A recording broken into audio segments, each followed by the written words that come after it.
sannan su kuma azzalumai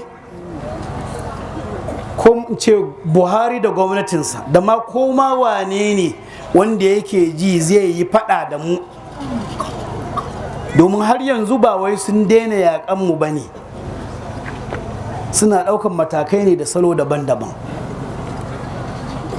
To ku sani cewa ba ku da wani ƙarfi ko wani makami da za ku iya raba mu da Said Ibrahim Yakubu Zazzaki.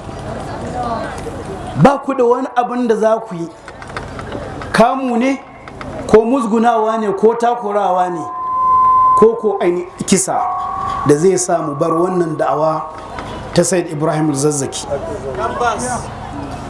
Kuma ba za mu gushe ba, birni da ƙauye har Abuja za mu rinka faɗin firi-firi